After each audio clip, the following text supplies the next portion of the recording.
Qual a diferença de um casamento católico para qualquer outro por aí ou que se diz cristão? É que Cristo é o centro do casamento. Não são as pessoas. Cristo é o centro no casamento católico. Cristo é o centro. Essa é a diferença. Tanto é que os noivos, sinto muito que não pode se casar na igreja católica, tá? Eu me sinto até triste por isso. De não fazer celebração, por exemplo. Porque na minha situação eu não posso celebrar, porque meu marido é anticatólico. Então, mas quem pode, olha, sorte é sua. Porque você vai receber Jesus Cristo, aí poder se confessar. Ou seja, você não casa sem a confissão. Não casa sem a confissão antes. Tem que se confessar. Os dois, entendeu? E é isso. Então, sorte de quem pode celebrar seu casamento, tá? Acho lindo sim, tá? Se casem na igreja católica. É lindíssimo. Eu vou aqui falar muito sobre casamento nesse sentido aqui. Porque é perfeito. E não se separem, tá? Não case pensando, vou me separar. Não se separa. Haja o que houver, fica ali, entendeu? Suporta, assim como Jesus suportou, sabe? As dores ali da cruz. Suporta, tudo passa, entendeu? Ninguém está preocupado com festa, com nada. Cristo é o centro. A diferença é essa. Quando duas pessoas estão unidas em Cristo, o seu objetivo é crescer na semelhança de Cristo ao longo do casamento. Não é crescer na semelhança do meu irmão, não. É crescer na semelhança de Cristo. Não é na semelhança do meu marido, é na semelhança de Cristo. E levar ele para Cristo. É isso. Os que não creem, né, podem ter muitos objetivos para o seu casamento, mas a semelhança de Cristo não é um deles. Não é. Isso não quer dizer que todos os ditos cristãos, quando se casam imediatamente, começam a trabalhar em direção a esse objetivo.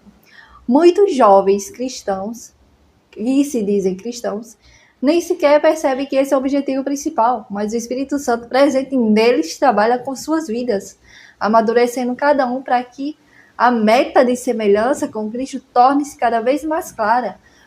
Quando ambos os parceiros têm como objetivo principal tornar-se mais e mais como Cristo, um casamento cristão forte e vibrante começa a tomar forma. Um casamento católico começa com o entendimento de que a Bíblia dá uma descrição clara dos papéis do marido e da mulher. Lembrando que a gente não tem só a Bíblia, tá? Temos a doutrina no Catecismo da Igreja Católica, diferente de muitos. Nós temos também, você faz uma espécie de curso para poder se casar, ou seja, para você não errar naquele momento, entendeu? Que é um momento muito especial, tem a formação dos casais, tem muitas coisas dentro da Igreja Católica, porque as pessoas não entendem sobre isso. E acham que é de bola assim, é tão fácil casar, pense na Igreja Católica. Eu tô tentando até hoje, e é muito difícil.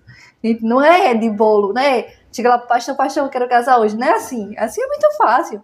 Tem toda uma... Como eu posso falar? Burocracia, tá? Porque é a igreja de Cristo, não, a igreja que é de Cristo para Cristo, entendeu? Você está ali para Cristo, não é para o seu marido, é para Deus. Você está diante de Deus, um padre representando Jesus Cristo, representando, é representação, não é, mas é uma representação e não é de qualquer forma, você não vai entrar na igreja, hoje vou me casar, não é assim, tem toda uma burocracia, uma preparação. Só para deixar aqui claro, né? Muita gente acha que é assim, vou me casar e pronto. Não é assim, não, filho. Eu sinto muito.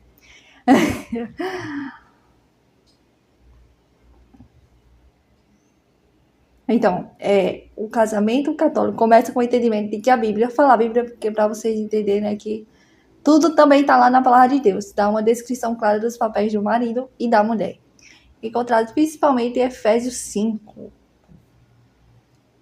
Vamos ler Efésios 5, capítulo 23, versículo 26. Efésios, capítulo 5, versículos 23 ao 26.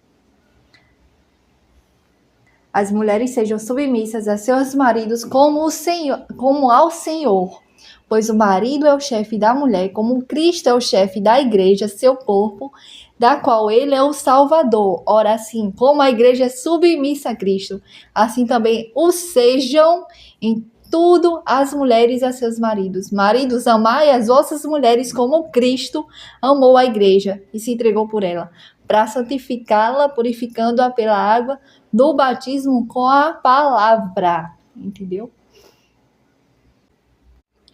Essa semelhança não deve ser ditatorial, condescendente ou paternalista sobre a esposa, mas deve estar de acordo com o exemplo de Cristo como líder da igreja. Cristo amou a igreja, o seu povo, com compaixão, misericórdia, perdão, respeito e altruísmo. Dessa mesma forma, os maridos devem amar suas esposas. As esposas devem se submeter aos seus maridos como ao Senhor. Entendeu? Você deve se submeter ao seu marido como ao Senhor. Entendeu? Efésios capítulo 5, versículo 22. Não é se submeter como ao seu marido, é você se submeter ao seu marido como ao Senhor.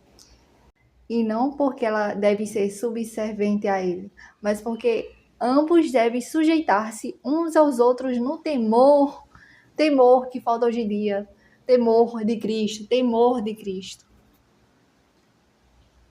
Efésios 5, versículo 21. Sujeitai-vos uns aos outros no temor de Cristo. É a palavra de Deus aqui. No temor de Cristo. Hoje em dia ninguém tem nem mais isso. Quem dera. E porque deve haver uma estrutura de autoridade dentro de casa com Cristo como a cabeça. Efésios capítulo 5, versículo 23 e 24. Pois o marido é o chefe da mulher. O marido é o chefe da mulher, como Cristo é o chefe da igreja, seu corpo da qual ele é o Salvador. Ora, assim como a igreja é submissa a Cristo, assim também o sejam em tudo as mulheres a seus maridos. O que hoje ninguém sabe disso, né? Ninguém nem lê. O pessoal acha que lê, mas não lê nada. O respeito é um elemento chave do desejo de se submeter. As esposas devem respeitar os seus maridos, como os maridos devem amar suas esposas. Efésios capítulo 5, versículo 33. Em resumo, o que importa é que cada um de vós ame a sua mulher como a si mesmo. E a mulher respeite o seu marido. Respeite. O amor mútuo, respeito e submissão são a pedra angular de um casamento católico, construído sobre esses 3 princípios. O marido e a esposa vão crescer à semelhança de Cristo, aproximando-se um do outro cada vez mais ao amadurecerem em obediência a Cristo. Um outro componente-chave de um casamento católico é o altruísmo, conforme descrito em Filipenses. Não vou demorar muito hoje, mas eu vou falar. Se der para fazer uma segunda parte, eu faço. Porque não dá para falar tudo. Filipenses, capítulo 2, versículo 3 e 4. Não faças por espírito de partido ou vanglória, mas que a humildade, vos ensine a considerar os outros superiores a vós mesmos. Cada qual tem em vista não os seus próprios interesses, e sim o dos outros. O princípio da humildade descrito nesses versículos é crucial para um matrimônio católico. Ambos, o marido e a mulher, devem considerar as necessidades um do outro antes das suas, o que requer um desprendimento que só é possível pelo poder do Espírito Santo que os habita. A humildade e a abnegação não vêm naturalmente da natureza humana caída. Elas são características que somente o Espírito de Deus pode produzir, nutrir e aperfeiçoar em nós. É por isso que fortes casamentos católicos são caracterizados pelas disciplinas espirituais, estudo da Bíblia, ação e meditação nas coisas de Deus, da formação, ter encontros, tudo isso. Quando ambos os parceiros praticam essas disciplinas, Cada um é fortalecido e amadurecido, o que naturalmente fortalece e amadurece o casamento.